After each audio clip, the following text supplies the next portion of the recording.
So, the story of Resident Evil on the Nintendo Switch has been a weird one. We all know that throughout 2019, Capcom has been releasing all of the previous Resident Evil games, or at least some of the previous Resident Evil games. The remake of the original, which was of course a fantastic game when it first released on the GameCube in 2002, a re-release of sorts of Resident Evil 0, Resident Evil 4, of course, the classic amazing game, and then during E3 last month, they also confirmed that Resident Evils 5 and 6 would be joining the Nintendo Switch as well. Of course, on top of that, Resident Evil Revelations 1 and 2 did release in 2017, which was certainly pretty cool at that time.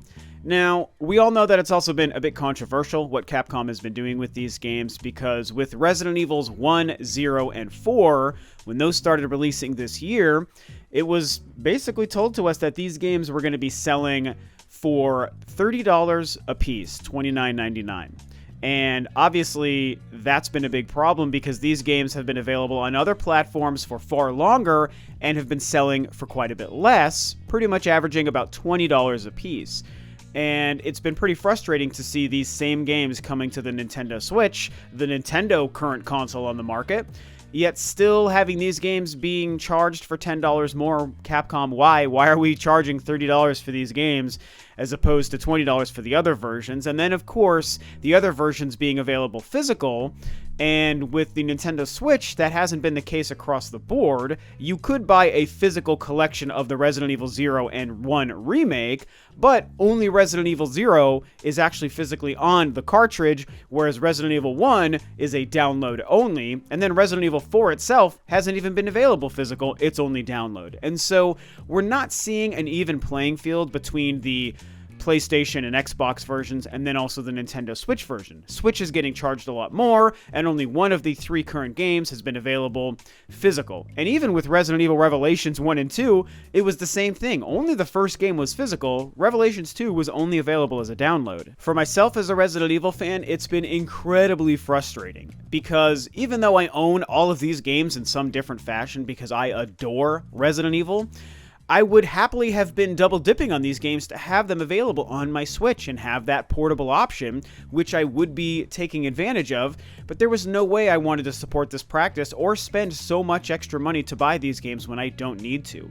Maybe if I didn't already own these games or hadn't already played them in the past, maybe I would have allowed myself to put that aside for the sake of picking them up. But there's a huge market here for people willing to double dip, and I think it's the double dipping market that Capcom is really missing out on by treating these games this way. Now, the reason I'm also talking about this news today is we also got the confirmation now of the release dates of Resident Evil 5 and 6. Again, only announced last month at E3, but we didn't have any indication of when. Now we know they're officially coming out on October 29th. And hey, that's pretty cool. They're coming out right around Halloween time. Can't really argue with that. Seems like a perfect time to play a Resident Evil game.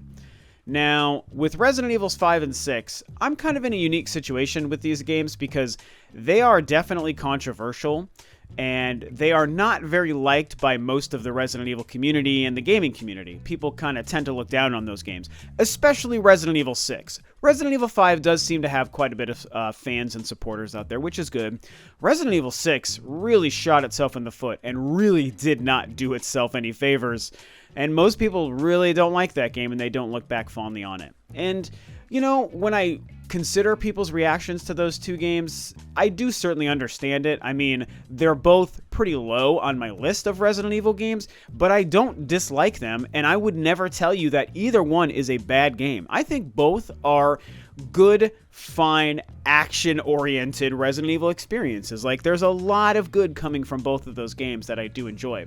In fact, when it comes to 6, I'll be real with you guys, and I know some people will push back on this, but I think 6 has one of the stronger stories of any of the Resident Evil games.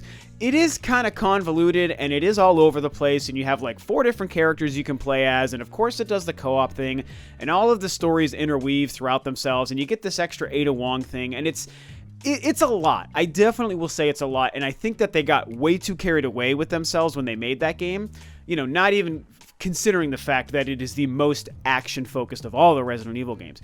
But I actually still think that they did tell very interesting stories across the board. Even if it was all over the place, it was entertaining, and I was actually pretty engrossed, more so than even Resident Evil 5, which I still find to be the better game and the better kind of Resident Evil experience.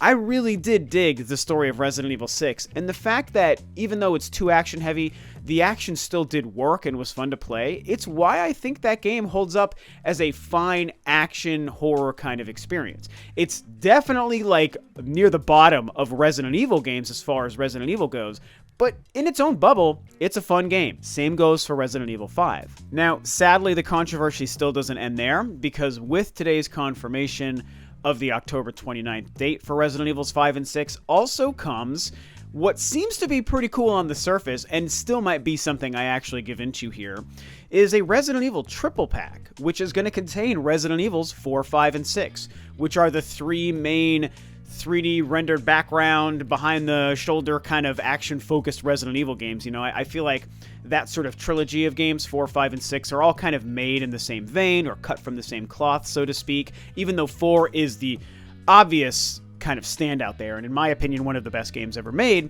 It is interesting to see these three games getting their own kind of triple pack release on the Nintendo Switch, and it's selling for only $60, the normal price of a game, which is great because now we suddenly are seeing three of these games being sold for the appropriate price of $20 a piece. Granted, in a $60 combined package, but it still breaks down to $20 per game, and I think that that's really great.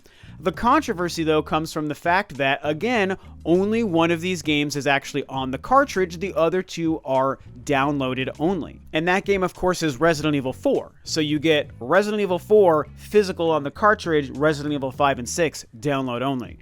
And so we're seeing this really strange and segmented and just completely baffling sort of path throughout all of these games. Whereas, you know, earlier in the year, you get Resident Evil Remake and Resident Evil 0 released, where only 0 is physical and the original one is download only. Resident Evil 4 releases, that game has been download only on the Switch this whole time. Now we suddenly come to this new release with 5 and 6, and with the release of 5 and 6, they've now created a physical version of Resident Evil 4 that previously didn't exist, but in doing so, they've also sacrificed any physicality to Resident Evil 5 and 6. And so all of these games are just like shifting as they go from digital to physical to physical to digital, and new games change their previous games, and it's just this weird thing that Capcom is doing. Why, Capcom, haven't you just made this simple from the get-go?